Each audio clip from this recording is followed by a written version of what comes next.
2025년 11월 20일 아침 미국 대통령 알렉산더 해리슨 엘러그젠더 해리선은 자신의 트루스 소셜 계정에 돌연 한국의 핵 추진 잠수함 건조를 전격 승인한다는 글을 올렸다. 게시물은 불과 42초 만에 300만 조회를 돌파하며 전 세계 안보 전문가들을 충격에 빠뜨렸다. 대한민국은 더 이상 느리고 소음 많은 20세기 디젤 잠수함에 의존할 필요가 없다. 오늘 나는 대한민국이 진정한 핵추진 공격 잠수함 SSN을 독자적으로 건조하고 운용할 수 있도록 승인한다.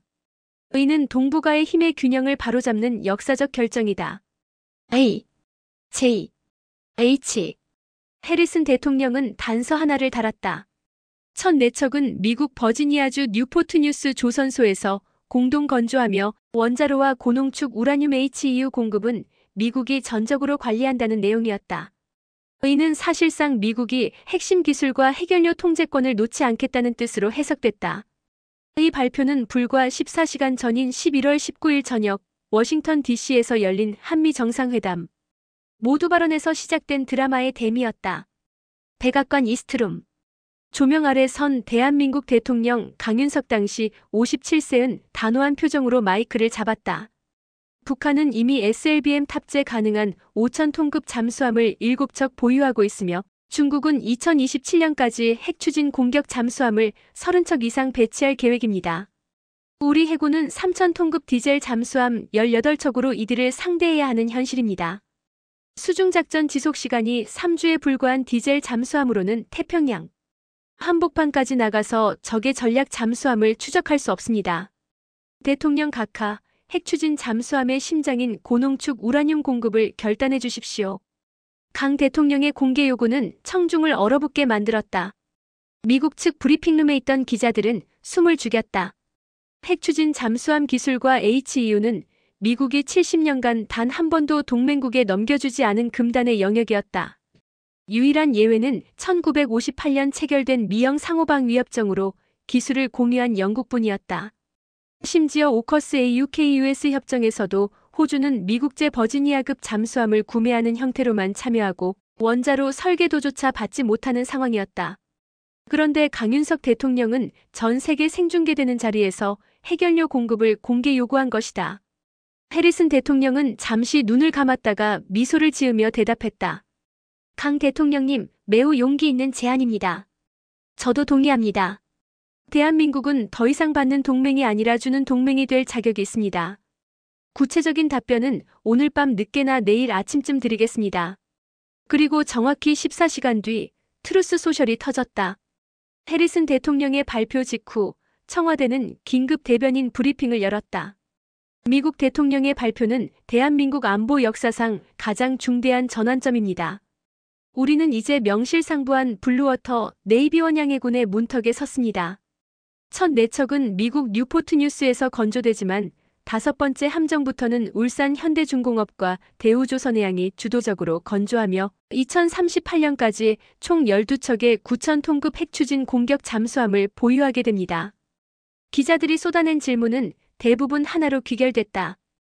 고농축 우라늄은 어떻게 되는 겁니까? 대변인은 조심스럽게 답했다. 미국은 20% 농축 우라늄이 아닌 해군용으로 93% 이상 고농축 우라늄을 평생 공급하기로 약속했습니다. 다만 연료봉 교체와 원자로 정비는 미국 기술진이 전담하며 한국은 연료봉을 직접 제조하거나 재처리할 권한은 갖지 않습니다. 이는 NPT 핵 확산 금지 조약 틀 안에서 가능한 최대한의 협력입니다. 이 대목에서 국제사회의 반응이 폭발했다. 중국 외교부 대변인 린제는 오후 2시 긴급 브리핑에서 미국이 동북아에 핵 확산의 불씨를 던졌다며 강하게 비난했다.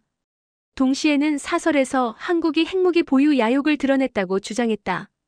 북한은 노동신문을 통해 남조선 괴뢰들이 제2의 히로시마를 꿈꾼다며 핵실험 재개 가능성을 시사했다. 반면 일본은 극도로 복잡한 반응을 보였다.